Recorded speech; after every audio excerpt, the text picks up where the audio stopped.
Hello friends, வணக்கம். Welcome to Sumathi's kitchen.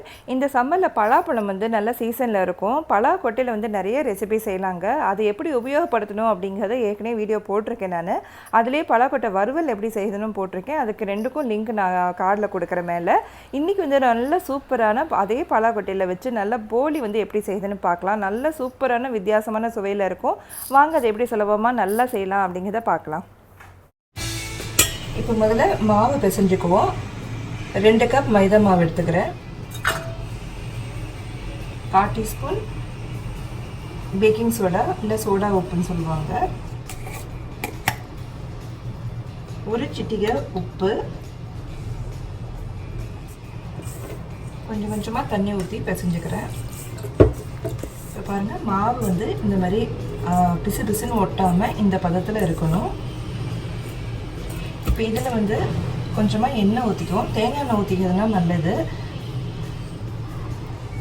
போலிக்கு பொதுவாகவே தேங்காய் எண்ணெய் தான் யூஸ் பண்ணணும். நம்ம அது நீங்கள் சொல்கிறதா இருக்கட்டும், இல்லை வந்து இந்த மாதிரி மாவு பிசைறதுக்காக தேங்காய் எண்ணெய் யூஸ் பண்ணிங்கன்னா ரொம்ப நல்லாயிருக்கும்.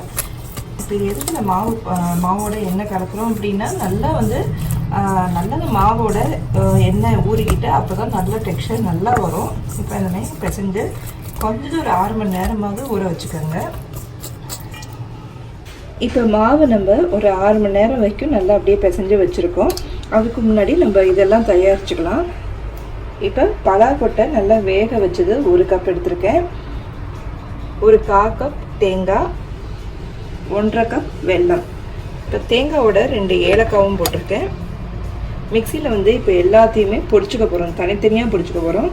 முதல்ல வெல்லத்தை பொடிச்சுக்கலாம், தேங்காய் பொடிச்சுக்கலாம், பலாக்கொட்டையும் பொடிச்சுக்கலாம். அப்புறம் எல்லாமே ஒன்றா கலந்து எடுத்து வச்சுக்குவோம். இல்லை இப்போ தேங்காய் பொடிச்சது இந்த ஒரு கிண்ணத்தில், பெரிய கிண்ணத்தில் எடுத்துக்கிட்டேன்.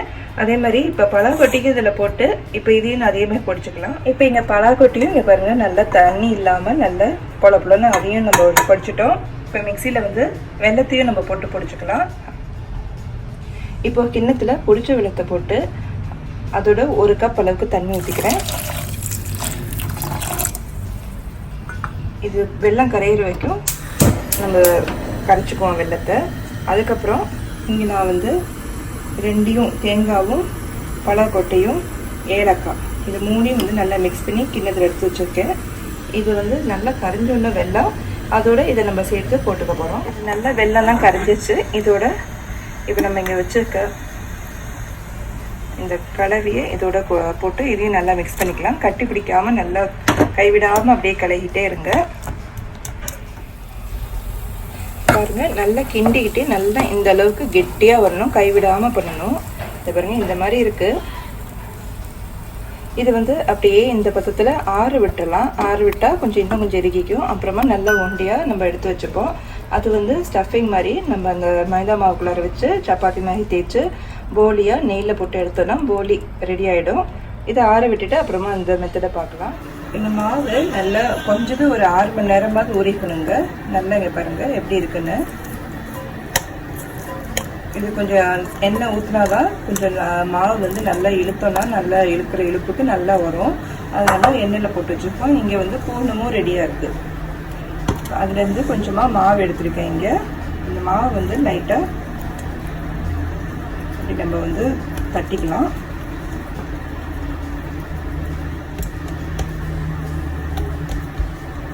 தட்டிட்டு இதுலேயும் லைட்டாக எண்ணெய் ஊற்றிக்கலாம். 1 ஸ்பூன் அளவுக்கு இந்த பூர்ணத்தை இதில் வச்சுக்கலாம்.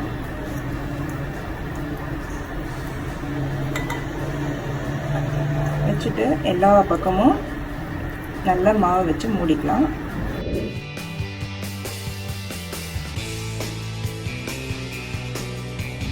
கையிலையும் நீங்கள் கொஞ்சம் எண்ணெய் இந்த மாதிரி கிரீஸ் பண்ணிக்கோங்க. அப்புறமா மெதுவாக கையாலேயே தட்டிக்கலாம். சப்பாத்தி கட்டையிலையும் தேய்க்கலாம். மெதுவாக நீங்கள் தேய்க்கலாம். இல்லைன்னா கீழே வந்து அந்த கிரீஸ் பேப்பர், பட்டர் பேப்பர் போல் அது வந்து பேக்கிங் ஷீட்டு மாதிரி விற்கும்ல, அதை நீங்கள் கீழே போட்டுட்டு மேலே மாவை வச்சுட்டு அதுக்கு மேலேயும் ஒரு கவரை மூடிட்டு அதேமாதிரி பேப்பரை வச்சு மூடிட்டு அதுக்கப்புறம் சப்பாத்தி கட்டையில் தேய்ச்சிங்கனாலும் ஈஸியாக வரும்.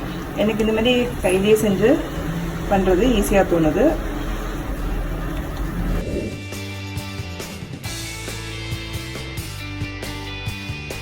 பாருங்க, கையிலே தட்டி இந்த மாதிரி நல்லா செஞ்சுட்டேன். எல்லா பக்கமும் சமனா இருக்கு.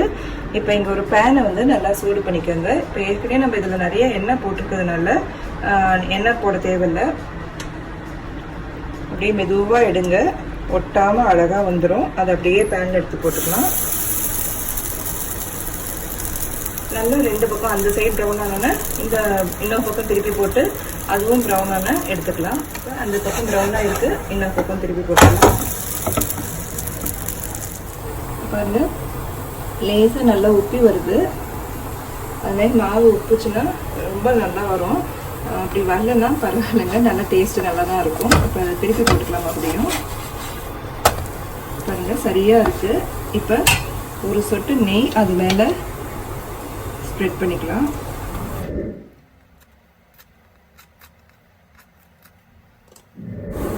இதை எடுத்து பலாக்கொட்டை போலி இப்போ பாருங்கள் ரெடி ஆயிடுச்சு. தனியாக ஒரு பிளேட்டில் எடுத்து வச்சுக்கலாம். பலாக்கொட்டை போலி ரெடி ஆயிடுச்சு. சூப்பராக நல்ல வித்தியாசமான டேஸ்ட்டில் நல்லா இருக்குங்க. செஞ்சு பாருங்கள். இந்த போலி வந்து நீங்களும் வீட்டில் செஞ்சு பாருங்கள். நிச்சயமாக உங்கள் வீட்டில் இருக்கவங்ககிட்டலாம் உங்களுக்கு பாராட்டு கிடைக்கும். அதே மாதிரி ஒரு வித்தியாசமான ரெசிபிஸ் ஏதாச்சும் உங்களுக்கு வேணும்னா கீழே கமெண்ட்ஸில் கேட்டு எழுதுங்க. உங்களுக்காக நான் போஸ்ட் பண்ணுறேன். சுமதிஸ் கிச்சன்லேருந்து எங்கள் வீட்டு கைமணம் உங்கள் வீட்டில் மணக்கட்டும். ஃப்ரெண்ட்ஸ், ஒவ்வொரு புதன்கிழமையும் வெள்ளிக்கிழமையும் காலையில் 9 மணிக்கு நான் வீடியோஸ் போஸ்ட் பண்ணுறேன். மறக்காமல் இணைஞ்சிருங்க. நம்ம சேனலை சப்ஸ்கிரைப் பண்ணிக்கோங்க. நன்றி, வணக்கம்.